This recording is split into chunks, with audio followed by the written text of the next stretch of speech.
What's up, everybody? Double G and Rod here to talk about the 49ers going into New Orleans. Sounded like there was a lot of 49er fans there, by the way. And then they won. I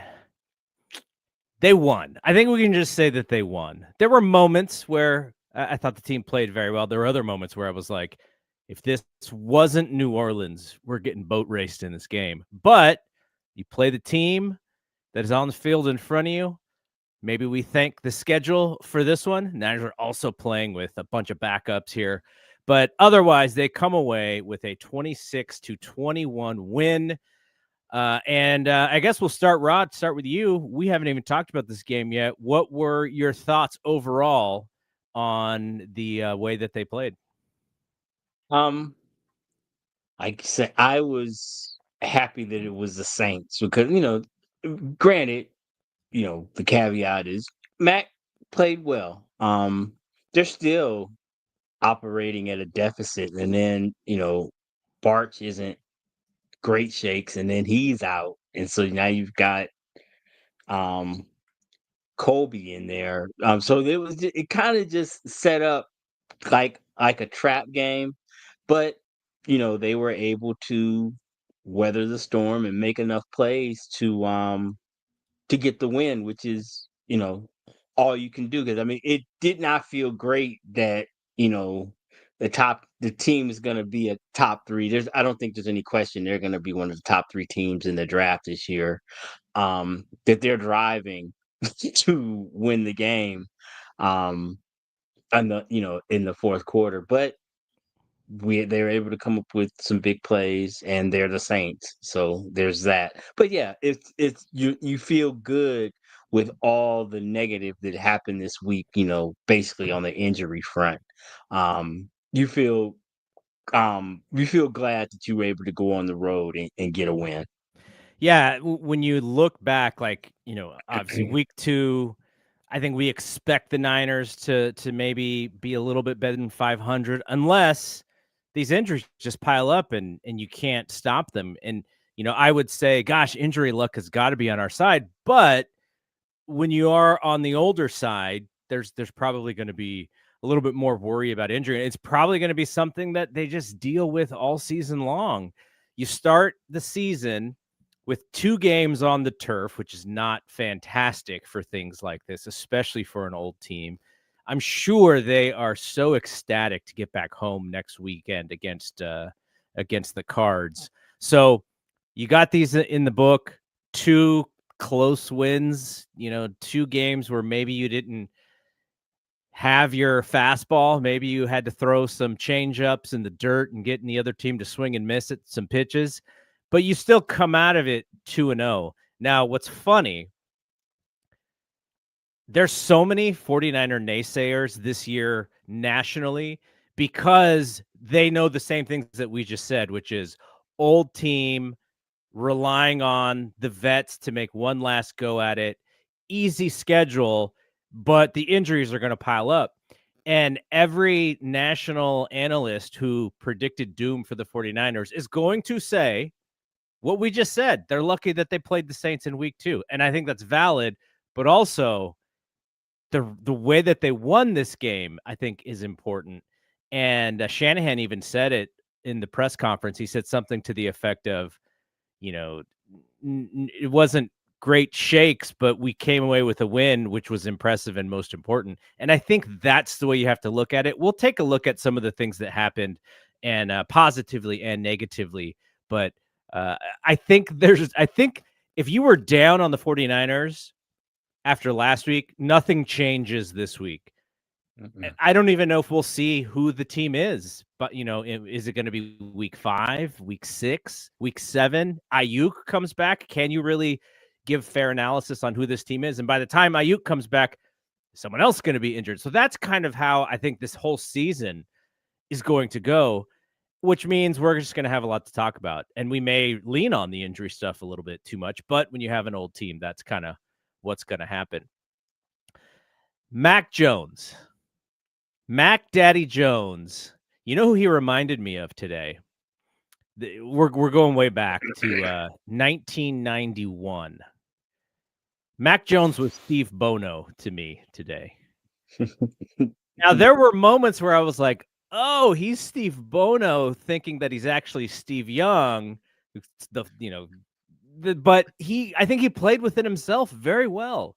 Like, he had a couple of shots, a couple of daring passes, but everything else was just like, I'm taking what the defense is giving us, and because the Saints are not good, the defense was giving you a lot. There were guys open, and when you have Christian McCaffrey coming out of the backfield, I'm sure that's a lot better than his experience in New England coming out of the backfield. It's kind of like the cheat code that we've been talking about. They also did some interesting things with the tight ends. Without Kittle, they ran some kind of like little screen action stuff with the tight ends to get them open. That was the first touchdown of the game to Luke Farrell.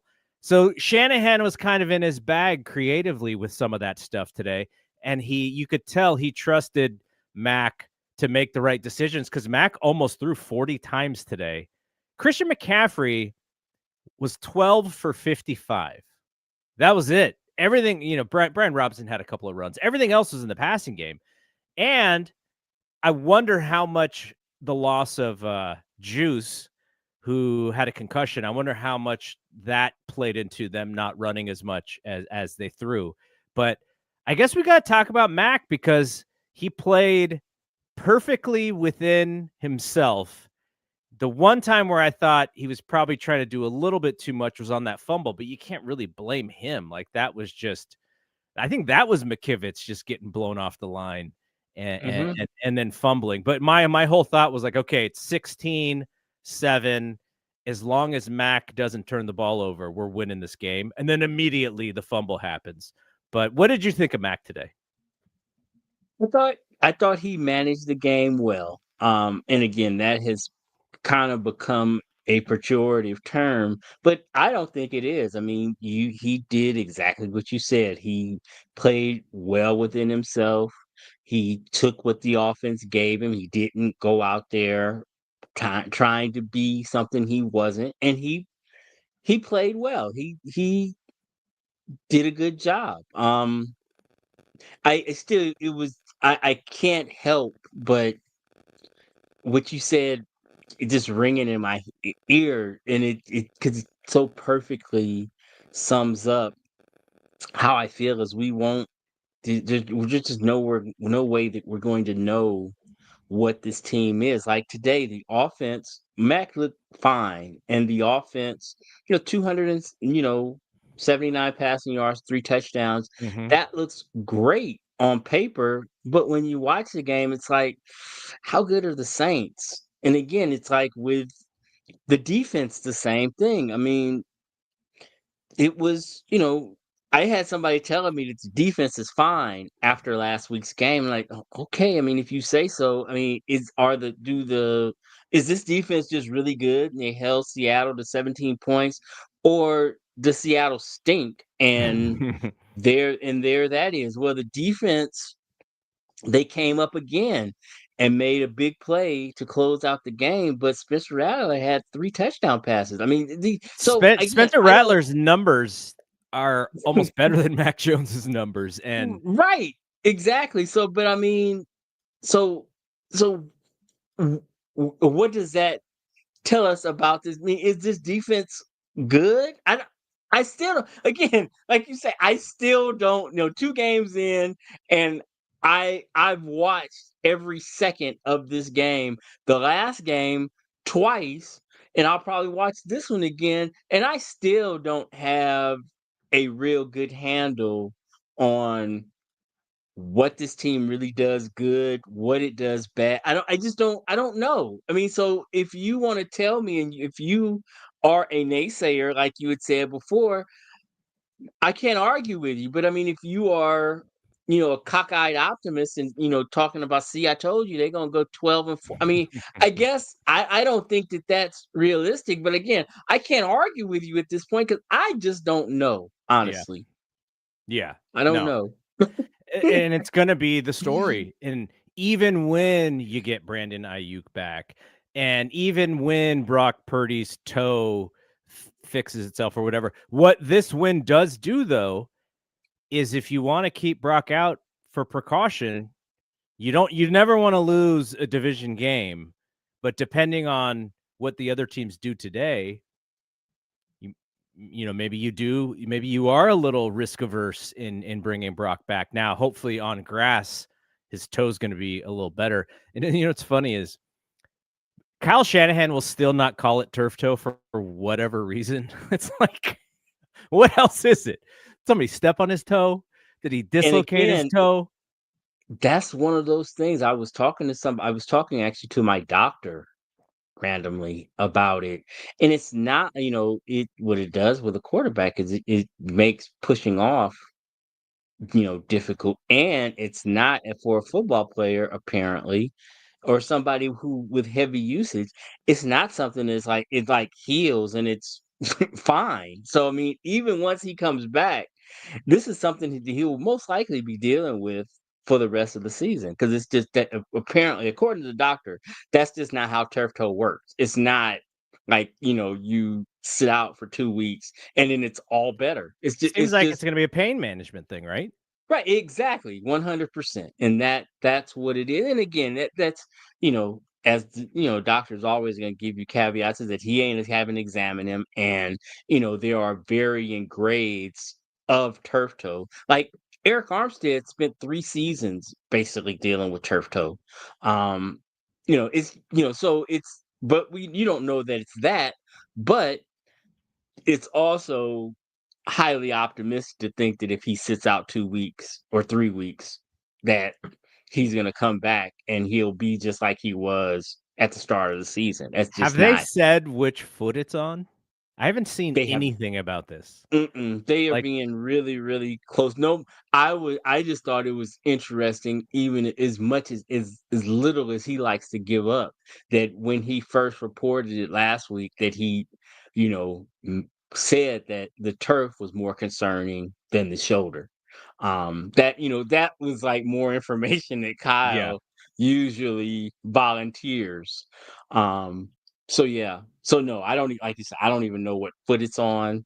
Um, we don't know. I don't know anything. How do you get turf toe? Is it because someone fell on his foot? Did he plant wrong? I literally don't know what it is. I don't either. I do not either. And so the reason why I ask is like basketball players, right?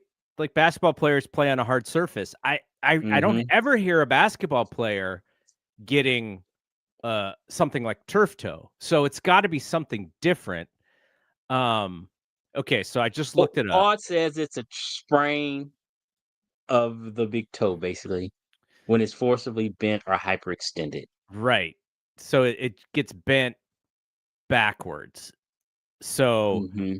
but if you think of the arch of the foot, anytime you're on your tippy toes, your arch is kind of Right. bending your toes backwards. So it's being bent over more than naturally. But again, why do basketball players not deal with this? They're on their Right. toes Hmm. constantly. All the time. So Hmm. interesting. Maybe somebody with some knowledge will hit us up and let us know. Okay, so Mac, I don't think he could have played really any better outside of the fumble. He had a rough first series of plays, but otherwise, I thought he was really good. If Juwan Jennings bails him out on that third down throw on the drive right before they had to punt one more time, they probably iced the game right there, and then you don't need the great sack by Bryce Huff. We'll talk about some players that didn't even really show up on our radars last week because there's some guys who made some big plays this week.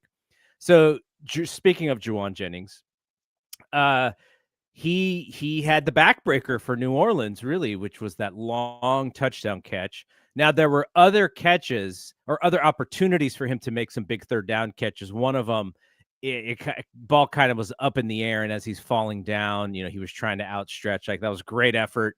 Unfortunately, not didn't come down with it. But the third down catch on the next series was the one that I think we needed that he didn't get to. But he did make the big play. So if you want to give him demerits for not coming down with those, you also have to give him his flowers for making the biggest play of the game for the offense, I thought. But it was kind of game day decision for him on whether or not he was going to play.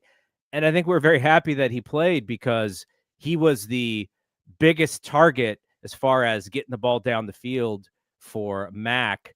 I think he had four. He had five. Ricky had four. I think Christian had four catches. So spread around a little bit, but he was the guy that they needed as the game breaker and the playmaker. What did you think about Juwan today? He was he looked good, and it was interesting, like you say, it seemed like it was a game time decision. I know I did not check yesterday, but as of Friday, it did not seem that, the reporting I saw seemed that it was likely that he would play, but it was by far not guaranteed that he would play. So when you hear that, you don't know, um, because you have it happen all the time where guys play and they're just kinda out there, so you don't know even if they play, if it's Friday and we don't know if he's gonna play, well, if he plays, how good will he be? But he looked good, and he was, like you say, the most productive, of the receivers. It was he out targeted everybody by, well, not, I guess not by a lot. He got Christian by 3, but yeah, so he was by far the most targeted. Well, I just said by far, he wasn't by far, but he was the most targeted receiver, and like you say, he delivered the backbreaker. So yeah, it was a very good performance for him. I guess that was his career long. Um, on a reception, and it was pretty easy. He was wide open. I So, think the read on that was so interesting because they were showing it on the replay, and I think Ricky was running across. It was either Ricky or Kendrick running a slant underneath, and then you also had McCaffrey running underneath, and those were the open receivers when Mac threw it. He read. I think there was a linebacker right in the middle. He read that the linebacker's eyes were looking towards the receivers underneath because when he threw it, the linebacker had not yet reacted to the play. And as he throws the ball, you see the linebacker take a step forward, and then it's over his head for Juwan. So that was a great read by Mac. I guess the only thing, I was trying to think of, okay, what's the difference in what I see with Brock and what I see with Mac? I think Brock's computer brain probably goes just a tick faster than Mac. It looks like Brock gets through his reads a little quicker, but it did seem like, and some of this was the pass blocking. There were moments where the pass blocking was terrible, but then there were moments where it was actually good, and it enabled Mac to kind of step up and read. Mac may hang on to certain things a little bit longer than Brock. There's a positive and a negative to that because there were moments where Mac waited and waited and hit a receiver where I was like, I think Brock's running at this point. And some of it might be just Brock gets through his reads so quick that he believes he has to make his decision a little bit sooner. And Mac was able to maybe sit for an extra half second before he made a decision. But other than that, like, and obviously Brock runs a little bit more, he was definitely a poor man's version of Brock today, I thought. yeah, he did his job. I mean, and I find it interesting, because, obviously anybody who was around in 21, I'm I'm still quite invested in that draft class, and it's interesting to see how all of those guys in varying levels. I guess Fields didn't have a great game today, and then Trey and Zach are both backups, but Where is Zach? all of them, he's in Miami. Okay. Um, so yeah, but they all showed varying levels of growth and progress this offseason, which, I mean, this is 4 years in. So I think that the anomaly is, like, Jaden Daniels. Mm-hmm. or as we're seeing develop this season, Cam Ward. I think those guys are the outliers, guys who Mm-hmm. come in and are able to play right away. But then you see the varying levels of development in Mac's game. Trey looked really good under Harbaugh. Um, Zach looked pretty good in Miami. Again, preseason you have to have to carry all that with a grain of salt. But then you look at guys like Baker and Geno and Sam Darnold to a lesser extent. He had a pretty good game today. The growth and development aren't linear, and to expect, again, I will go to my grave saying that if the 49ers weren't committed to developing Trey Lance, then it was that more than anything made it a horrible pick. He didn't throw 500 passes between high school and college. If you thought he was going to be plug and play, then that was your bad. You Yeah. should have gone, if what you were looking for was somebody you're going to be able to insert like you ended up doing Brock.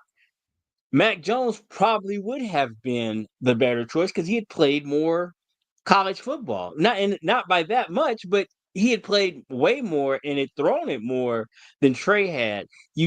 I just don't. I think you have to, if you want plug and play type players, you need to be looking at guys like Bo Nix, guys who played a lot of college football.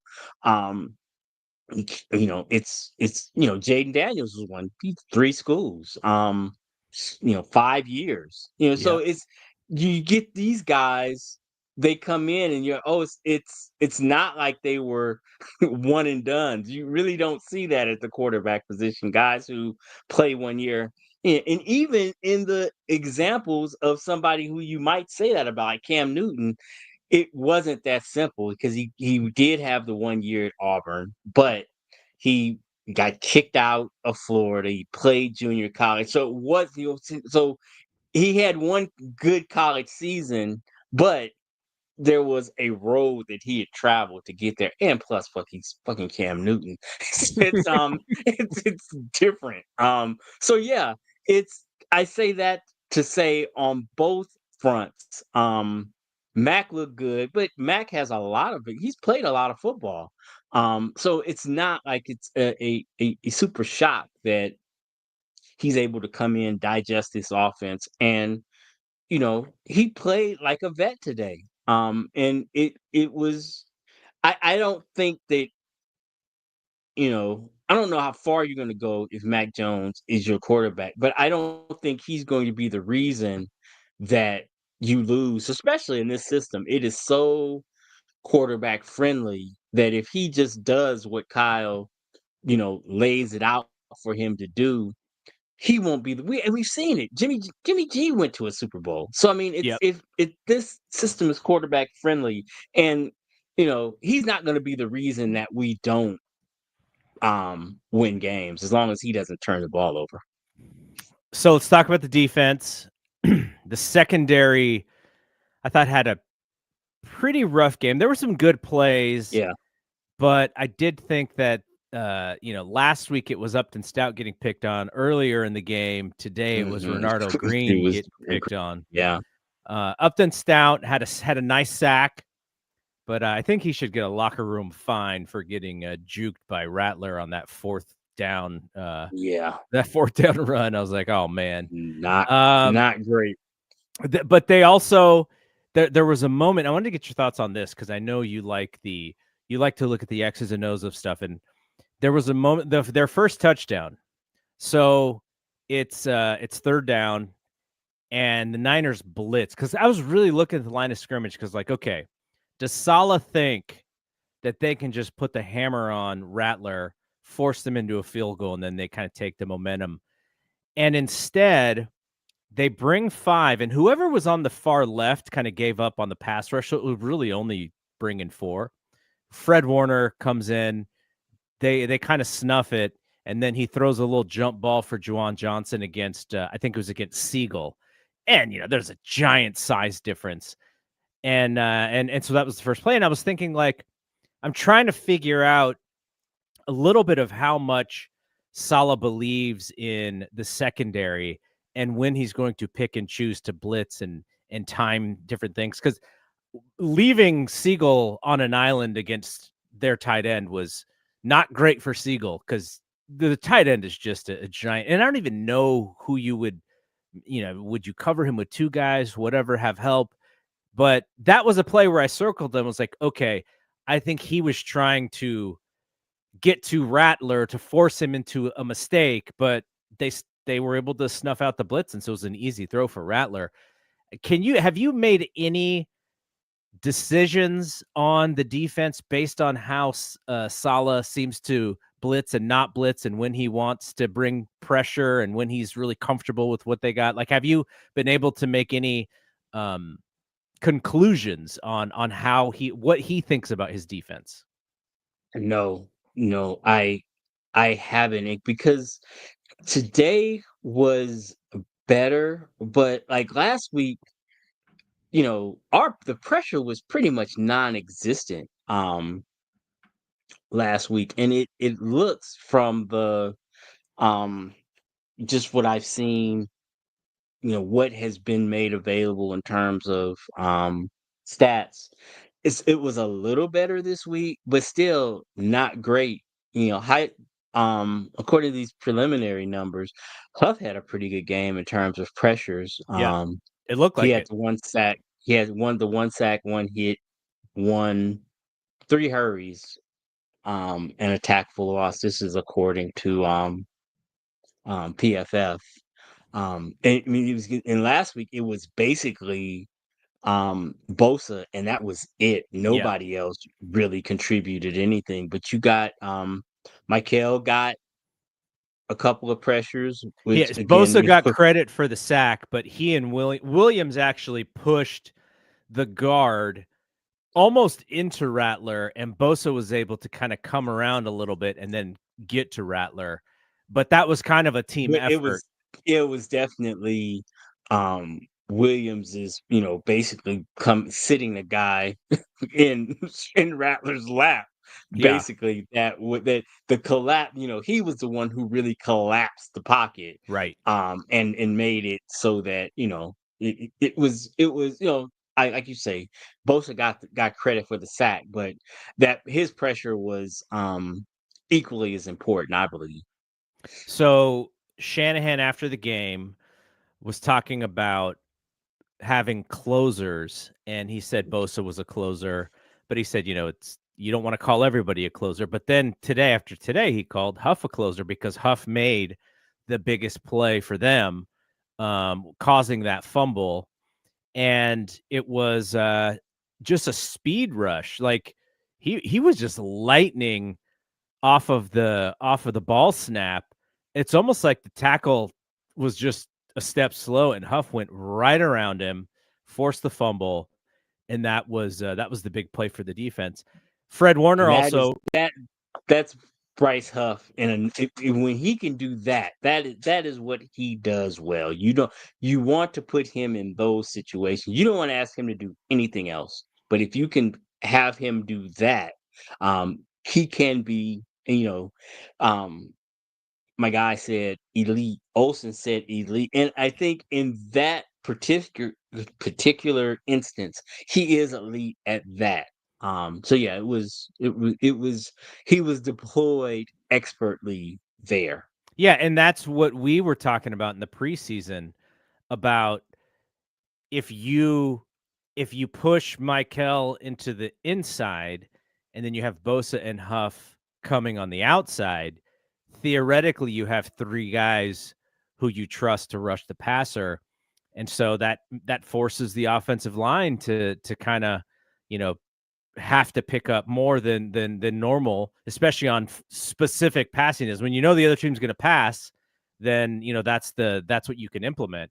And it was really good to see him because I would have one of the things that obviously off of after last season, you don't want to see him have a slow start because then the Hmm. questions come out and then the media starts asking about what's Bryce Huff going to do? Was he a wasted pickup? But to see him do that in game 2 when they needed it in the crunch time, I think it's going to be great for him because now, like you said, this is the thing that he does best. Now he has shown the 49ers, you can trust me in these moments to actually do what I do, rather than, well, if you watch the tape of last year, maybe he's lost a step or whatever. But no, he's like, no, see, here it is. Here's what I do. So that was great. But another one, the playmaker, Fred Warner, to be able to snatch that fumble, was it right off the ground? Was that Kamara who had the ball? Mm-hmm. Yeah. Like, that was just impressive. Like, Fred does It's stuff that it's like a basketball player playing football sometimes, where you just watch the athleticism and you go, like, this dude could have been like a good athlete in so many other sports because he's so talented. I thought he played pretty. He had one miss on Kamara when he figured out the play. He knew they were going to hand off to Kamara. He jumped the gap on it. I like literally had to wait for Kamara to actually get the ball, which I think was the reason why he missed the tackle. But that, like, other than that, he was amazing out there. D. Winters had a couple of Dre Greenlaw impersonations there, including pushing Rattler out of bounds for the 15-yard penalty. But D. Winters, again, you see him around the football. You see him making plays. Now, there was one play where he was about to make another play, and Gross Matos kind of pushes him out of the way because he's trying to make that play too. But yeah, so to have, you got your playmakers, you got Bosa, you got Bryce Huff. We got to see a little bit of Michael. You got some Warner, like, and Winter. So you see the opportunities, but it's almost like those 5 guys or 6 guys have to pick up everybody else, because I don't think we've seen a standout in the secondary quite yet. And that is kind of my worry. There was a little bit of bend but don't break to them today. They gave up 122 yards rushing. Kamara's great player, of course. So, there's no harm in, he didn't quite have 100, but he almost had 100. Some of it was Rattler. So you don't want to give up over 100 yards, but I sort of feel like they did it in a bend but don't break kind of way, because they knew that it was going to take a lot of time for New Orleans to actually score. So they seem to be pretty comfortable with having the lead and playing with the lead, and maybe not needing to do a ton on defense, and just letting New Orleans kind of play their game, and they knew they were going to outlast them. Yeah, in looking at, and again, these aren't finalized. I love that they do this. They're doing this. PFF is doing this. They're giving you right after the game numbers, but you have to use them sparingly. Um, Winters, you know, had a decent game, but he missed 3 tackles. That kind of really is going to sap his grade if that holds. But then when you look at the secondary, you were right on in your assessment of, or your questioning of that. None of these guys who played, none of Chase Lucas graded out at a 66, which is above average, but he only played 6 snaps. Anybody who played more than 10 snaps, none of them were graded out over 60. Um, it was just they struggled, all of them. And So, I thought Rattler played well. Like, I was mhm. actually surprised at how well he was playing, because he's 0-7 as starter, now 0-8.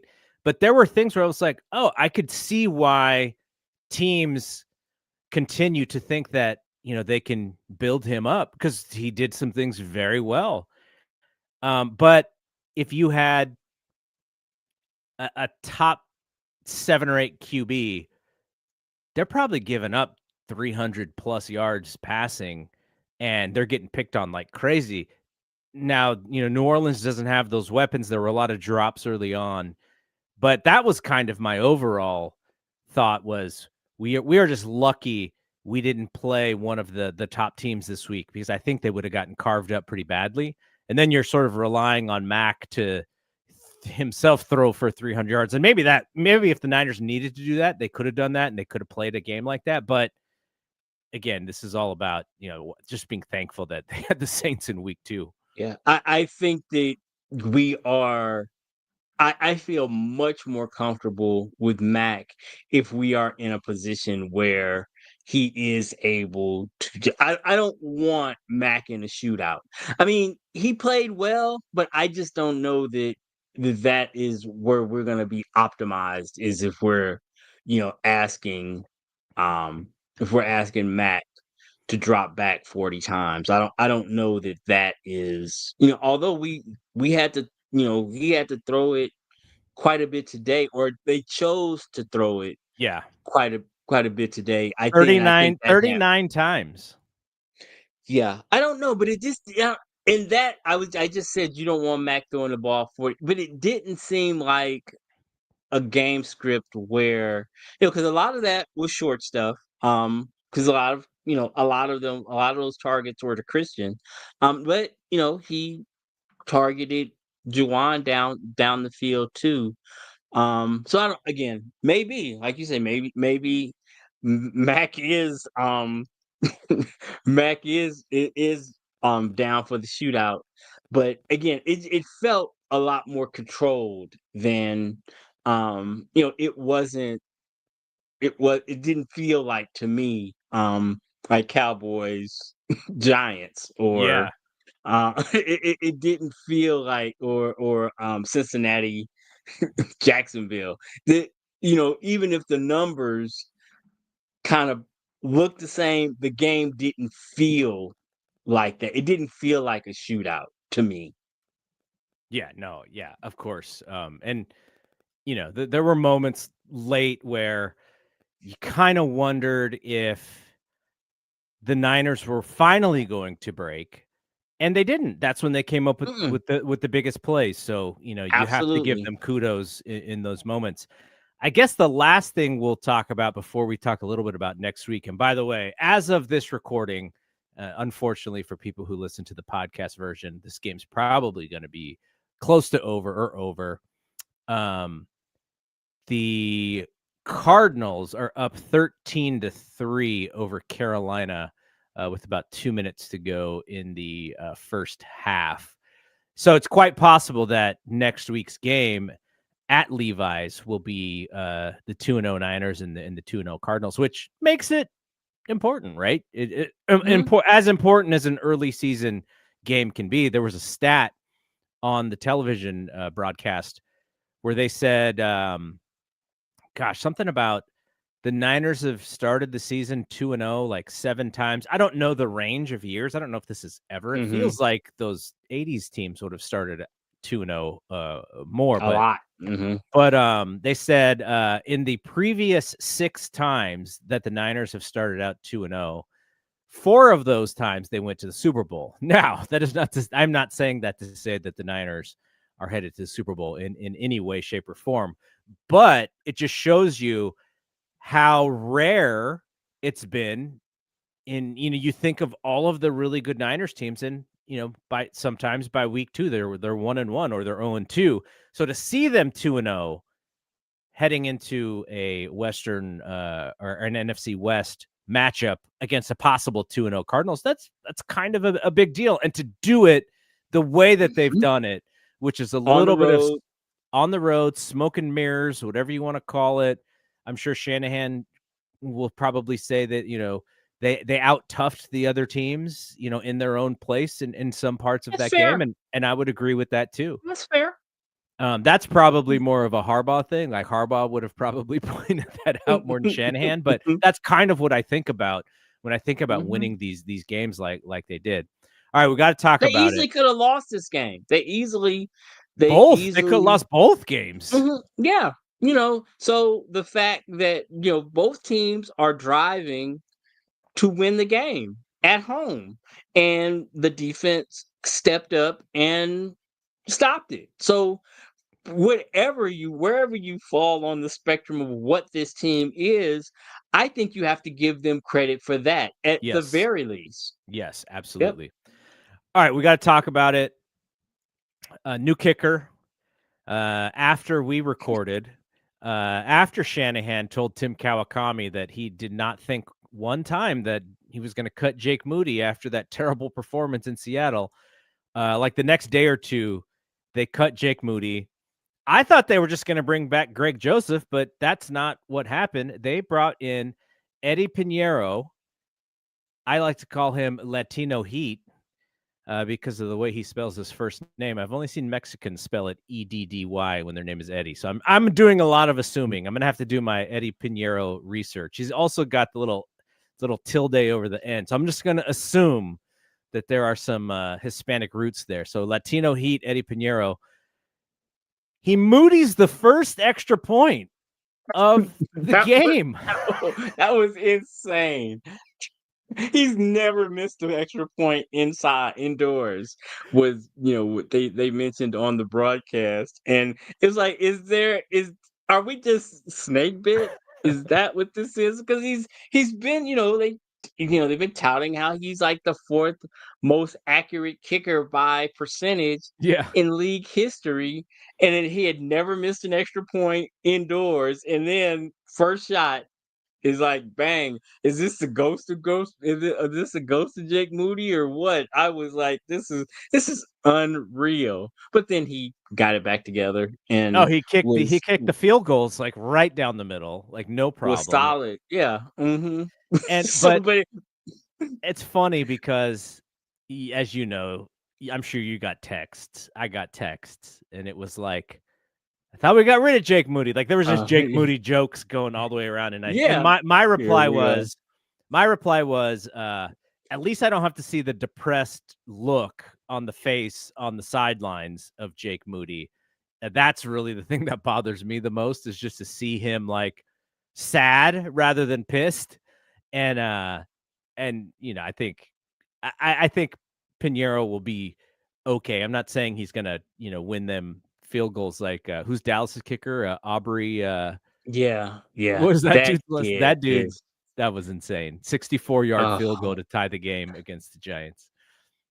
yeah. But hey, even though I know who Eddie Pinheiro is. Obviously, I play fantasy football, but even though I don't know a lot about him, I couldn't tell you what the history of his thing was. I saw the same stat as you, fourth most accurate kicker. I'm going to guess he doesn't have the biggest leg. I was still so much more calm watching him kick the football than I have been watching Jake Moody over the last 3 years.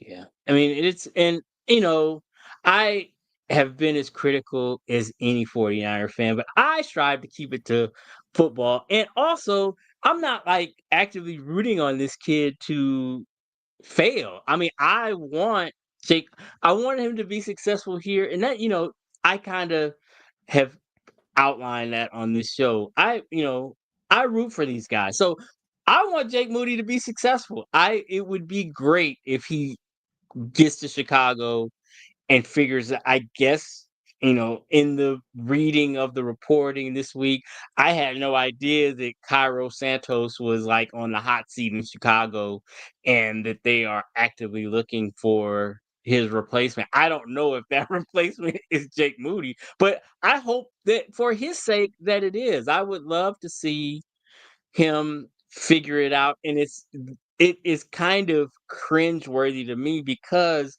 it is so clearly something. It's mental because he's physically as talented as anybody in the league, and it is always just kind of, you know it doesn't feel good when I see people can't whose performance issues are mental, because it's like for me, I have no problem saying I hope that shit is not catching because I don't want to be affected by it. And it's just, I feel for people in that circumstance. You see it more in individual sports where golfers or tennis players or, boxers get, you have them, they get into circumstances where they can't get out of their own way. Over the last several years, I don't know who watches golf. Tommy Fleetwood has been a guy who has been as talented as anybody, but it seems like anytime he gets close to winning, he does something to step on himself to, come come from ahead to lose it. And I just always have had a soft spot for people like that, who in that circumstance, and root for them to overcome. Like Tommy Fleetwood won the FedEx Cup this year, and I thought it was a wonderful story that he is finally, after all of these near misses, to see that his talent fulfilled is it was it was something that I root for, and you know I know I don't. A lot of 45er fans don't share that with me. Like they don't. Once those people leave here, it's like good riddance. They don't think about them. They don't care. I root for that kid, obviously not Yeah, against of the 49ers, course. I mean, his but face just drives me nuts, but I don't wanna right. see him have a bad career and have something like this kind of shape his life, and Yeah, like, so I Think of Scott Norwood, right? What is Scott mhm, Norwood's life was affected wide right. I by mean, missing that field goal. Like, nobody that's wants to wish that on another human. that's crazy, but yeah, you want and, yeah, so I just knew, and and I knew that he had too much talent for for his like career to just be over. That like he would never, and you just see it all the time with kickers. Like Eddie Pinero is the fourth in by field by percentage in history, and He'd he have a was job. out on the he needed a job. So I mean, it is the vagaries of that specific job led me to know that his career is like far from over. He'll get, he'll be in camps and get lots of shots to to, to share his face with fan bases Yeah.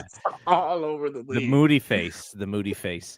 I guess he's in Chicago on their On the practice practice squad. squad, Hmm. and, my buddy, shout out to, Ryan Drosty, who does kind of what we do, but he does it for the Chicago Bears. He was saying that he thinks that it's just a little bit of, like, a kick in the butt to their kicker, Cairo Santos, and so Hmm. he doesn't think Moody is there to replace him in any way, but just kinda like, maybe a little push, a little pressure. All right. I guess coming out of this game, I know Ben Barch, you had mentioned he was out. Kyle Juszczyk also, he had a concussion very early in the game, so he was out very early. I didn't see any. I guess the special teamer Neil, he had gotten hurt maybe on the first play of the game or Hmm. something. I don't know if he Yep. came back or if he was out. I didn't see that he was out, but unless some other things show up on the injury report tomorrow, which can happen because we didn't know about Brock's foot until after the game. Like he didn't miss a snap, he didn't miss a play. So crossing my fingers that everything else is clean, that injury list is clean. But those are the ones that we know about. So we'll have to sort of wait and see for later tonight or maybe tomorrow when Shanahan has his press conference. But looking ahead to next week, Arizona Cardinals, which means because it's a home game, we'll have to do our show probably later. And I don't even know if we'll be able to go live. I'm only going to be able to go live like this on the road games for the first couple Hmm. months just because of my schedule. But we'll still record, we'll still put stuff up, we'll still do our normal show, and I'll work with Rod because I don't want my schedule to mess up Rod's schedule. So we'll work together on that. But so next week at home, first home game, Levi's will be rocking, and I think they'll be happy to play on their own surface. They'll be happy to be playing at home, but nationally, Arizona's a little bit of the underdog dandy in the NFC West. I've been hearing a lot about don't sleep on the Cardinals. You have talked about them as well. We know that Kyler can be a problem for the Niners. He does things that we would see Russell Wilson do. By the way, Russell Wilson late in that game, before he hits the gorgeous deep pass to Malik Neighbors, who's like double covered and still like they're covering his eyes and he still makes the great catch. So on the play right before that, Russell Wilson steps up in the pocket and he starts running. And I was like, wait, is like something wrong? Like, why is he so slow? And then I just realized this dude is old.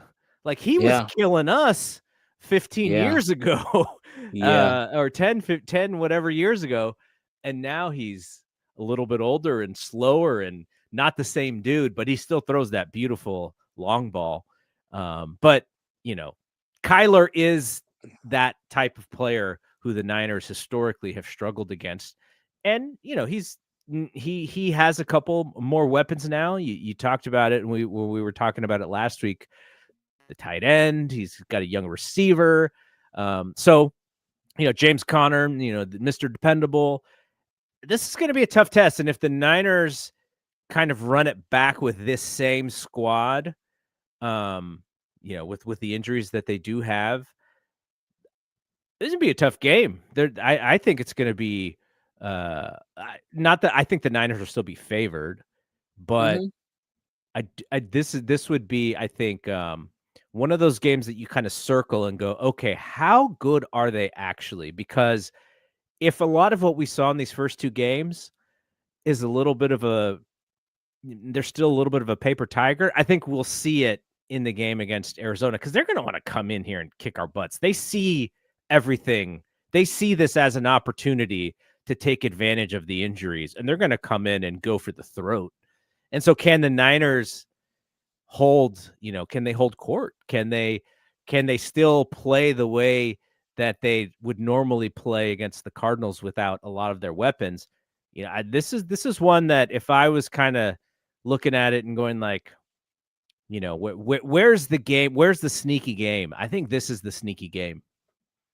Yeah, I 100% agree. And it's always that way in, interconference or interdivision games.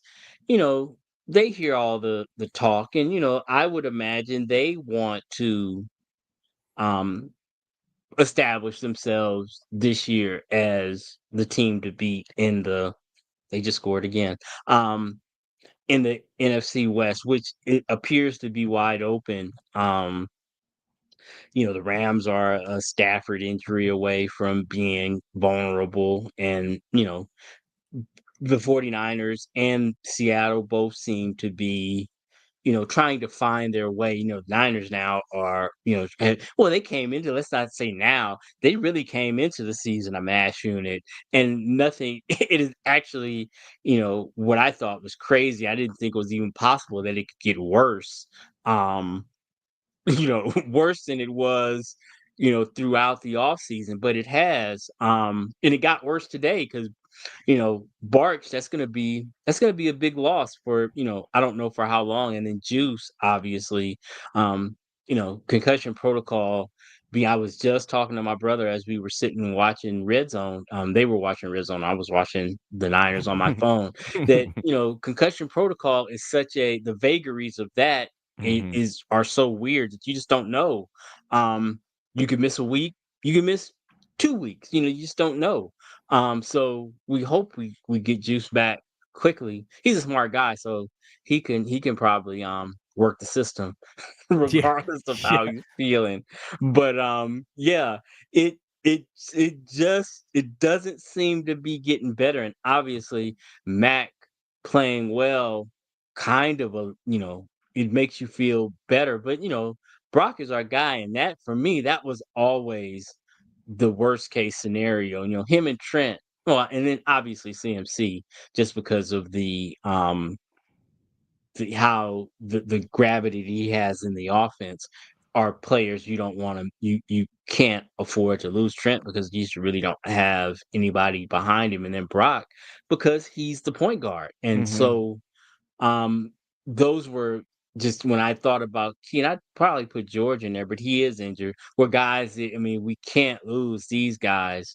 And hopefully Brock is back soon. But even not Max performance notwithstanding, we need Brock in there. That this team for this team to be what we hope for it to be, it's gonna go ultimately as far as Brock is able to carry us, I believe. I don't Mhm. think that we're gonna be we can maximize who we are um if Brock misses a bunch of games.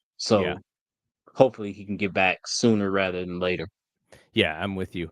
All right, that was good. I was watching, so just to kind of let people know for folks watching on the stream, I was I had the Niners on the big TV, and I had the Valkyries on my Oh, computer. the playoffs started today. That's The right. playoffs started today. Valkyries were in Minnesota, and Brian and I were talking about this yesterday. We did our playoff preview pod. It's frustrating that the WNBA decides to run their first series to start on Sunday against the NFL. I would have forcefully changed my schedule to end a day before so you could start on Saturday. Right. And they didn't. I think this is 2 years in a row now. Historically, I don't know how the playoffs have done, if they've done this before, but the 2 years in a row, I think they've run head to head with week 1 of the playoffs, or series 1 of the playoffs against the NFL. So I had both things going on, and I'd watch a little bit of the Niner game, go to commercial, press pause, come back, catch up on the Valks game, and I was just going back and forth and back and forth. Thankfully, because there's like 30 seconds in between plays on football, you catch up really fast. But the Valkyries got waxed, and not unexpectedly. Like, Minnesota's a historical regular season team, but they come back on Wednesday in San Jose, 15 minutes from my house, and the Valkyries. I'm pretty confident to say that I think they'll play a lot better. But Minnesota's like an all-time. They have so many crazy weapons. It kind of looked like how the 2016 Warriors would just kind of start boat racing by like the third quarter, and like you don't even have to play anybody in the fourth quarter. Like, that's what that game resembled, and it was the first round of the playoffs. But I think the Valkyries will play better on Wednesday. So Brian and I are going to be up. We'll be live on YouTube around 6:15 Pacific with our Valkyries recap. So I'm double dipping today, 49ers today, and then Valkyries also later in the feed. We'll just have 2 shows in the podcast feed on Sunday. So hopefully you don't miss either one of them if you do want to check it out. And then for tomorrow, so for Monday, Brad and I will be back on Thompson to Clark. Giants and Dodgers are in the third game of their series this weekend. The Giants were technically tied for the last spot in the wild card for one day before they est the bed last night, and they're currently esting the bed again today. But Brad and I will be back. At least it's fun to talk about some competitive baseball for a change, which the Giants have been competitive for the last couple of weeks. So that's good. And then Brian and I will also be back Wednesday night, which we'll talk about all of this on the Valkyrie show as well, to cover Game 2, live recap of Game 2. So lots of stuff going on in this Discord, and I've mentioned this in the past. We are in the very early stages of our new Discord with the Golden State Hoop branding, just because we're trying to really create a space for WNBA conversation and NBA conversation. But we also have conversations going on about all the sports that we cover, including the 49ers. My guy, King of Westlake, was in there in the Discord with me chatting about the game today. And so if you are interested, shoot me an email, gg@bspnmedia.com. It's going to kind of be a slow rollout. I'm still getting stuff and trying to figure out what I want to do with it. But I think if we can draw some of the Valkyries fans and some of the WNBA fans, I think it'll be a fun place to chat about stuff. So, all right, that is it from here. So Rod and I will be back next week. Probably not going live, but we'll sort of figure that out. But we'll have our stuff next week after the Cardinals game. So for Rod, I am Double G. We will see you when we see you. Peace out.